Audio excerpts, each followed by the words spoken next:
Agnes! Billy! It's time for the Horror Movie Freaks! My name is Matt. I'm Nathan. And I'm Sue.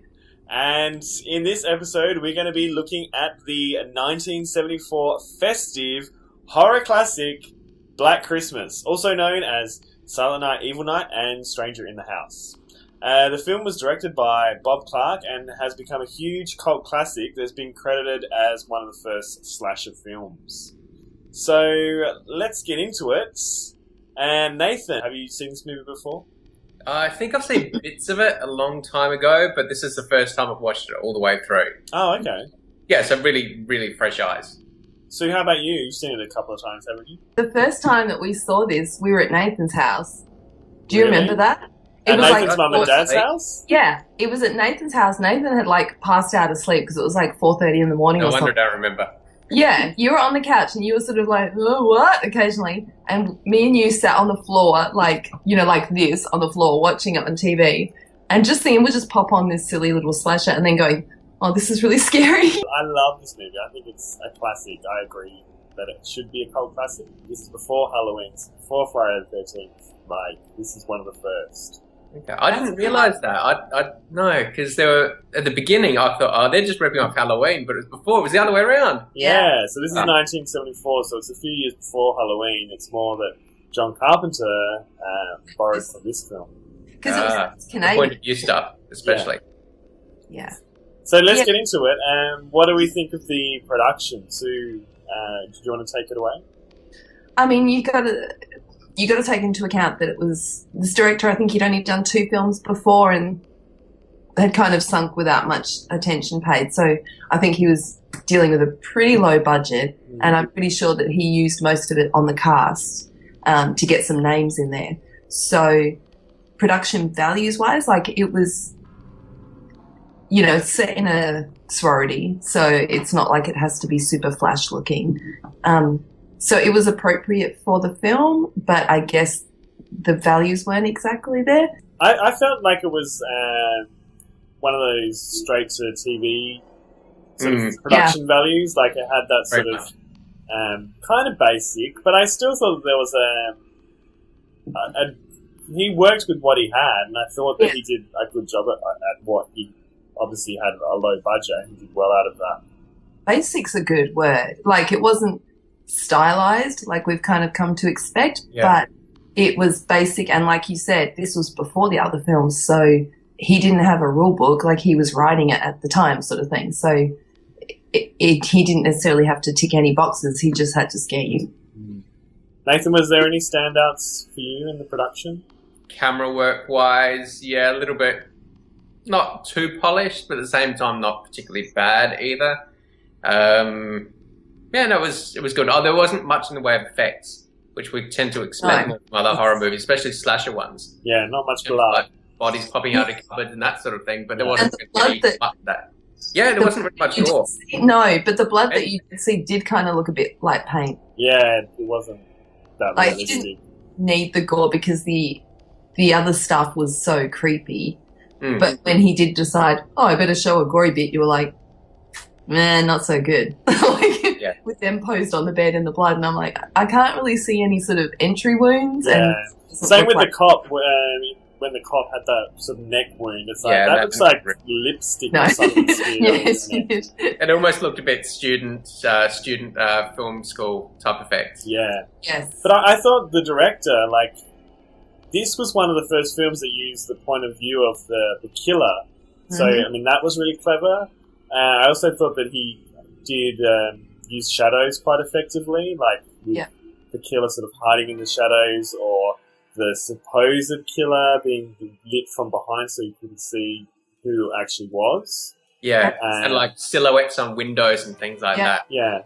And I also thought that the way he lit the sorority house, it was so warm and Christmassy, and somewhere where you'd want to be. It felt like it would be a safe place. So that just made the intrusion of someone hiding in the house even more unsettling to me. So how about the plot? What do we think of the plot? The idea is a good one, I think, and creepy. And I guess that's what you want in the end, just to be creeped out, I guess. How about you, Sue? I felt like it was pretty perfect until the end. And like you said, I have seen this film quite a lot of times, and I never really thought about the end. I just accepted it as, oh, that's creepy that she's asleep in the house and he's still upstairs. But now I think, as if they wouldn't search the whole house, as if they wouldn't take her to hospital. You know what I mean? Like, part of me, just this adult version of me, popped in and went, hang on, that doesn't actually make any sense. But if I just take it at face value, then I think the plot is pretty cool. Yeah, they did go out on a fair few tangents as well, such as that dead girl, and also just little bits of banter with the police back in the station as well, with the detectives. That just sort of, to me, seemed to be unnecessary and detracted from it. But I think that's one of the strengths. Yeah. Fellatio, it's a new exchange. That's the best line in the movie.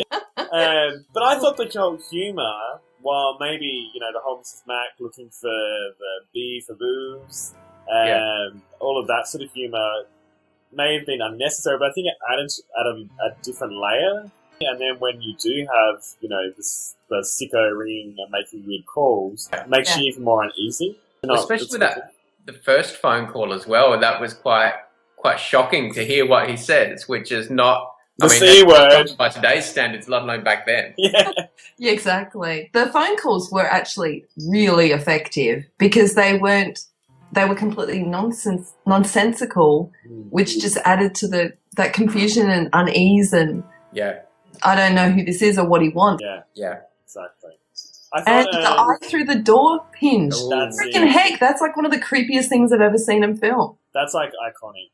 Hell yeah. But I also thought it was very brave of them to have the main character saying she's going to have an abortion. Because it was only 1 year after Roe versus Wade. It was only 1 year after that was even legal. And to have a sympathetic character do something that everyone knows is controversial, even now it's controversial. So back then, that's a pretty big step for them to make. So what do we think of the performance of the cast?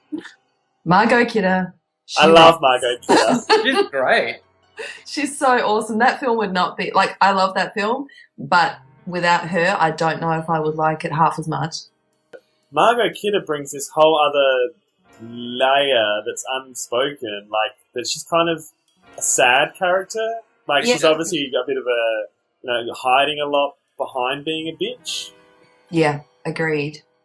It's a very three-dimensional sort of performance. I thought she did an amazing job, and you can see why she went on to be a bigger star in the 80s. Yeah, being Lois Lane, Although I didn't think anyone gave a bad performance that I can think of. I think everyone was pretty well done, and I also really liked that it was a female-heavy film, but none of them were just busty, just there to be murdered. They actually had backgrounds and storylines, and even the first one that gets killed, even though she's on it for 10 minutes, you learn, then her father arrives, so you can see she was a person with people who cared about her, and I thought that was really cool. And the virgin gets killed straight away. Yeah, break the rules before they even made the rules. Exactly, but she did have those dirty posters in her room. And John Saxon as Lieutenant Fuller, and he was the dad, wasn't he, from Nightmare on Elm Street? Oh, I was trying to figure out where I knew him from. Yeah. And doesn't he play basically the same part in Nightmare on Elm Street? Yeah, he's a cop. He's like the sheriff in that as well, I think. Yeah. What's the woman's name? Olivia Hussey?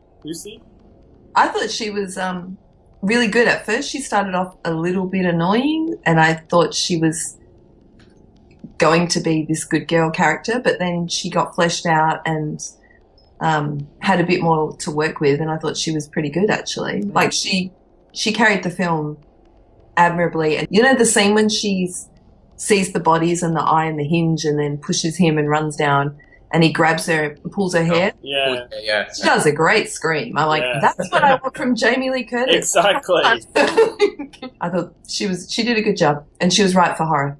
I know it's not right to compare, but I did prefer these. After now seeing them only a few months apart, I did prefer this over Halloween. I know that's just some blasphemy, but... Hell no. Me too, 100%. This was much more enjoyable. Yeah. It's much better made as well, I thought. Yeah. So out of a top score of 90, we gave Black Christmas 69, magical 69 number, which gives it a C+, which isn't too bad.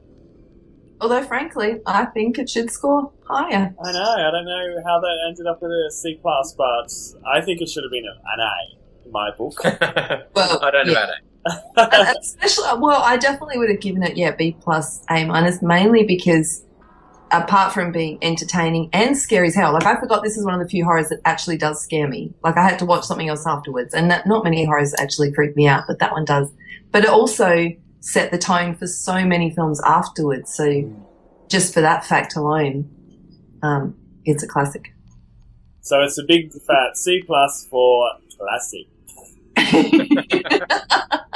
Exactly. So what do you think of our score? Do you agree that it should be a C+ or should be higher? Well, let us know in the comments below. Or how about joining the conversation on our Facebook page? You can also tweet us on Twitter just by using the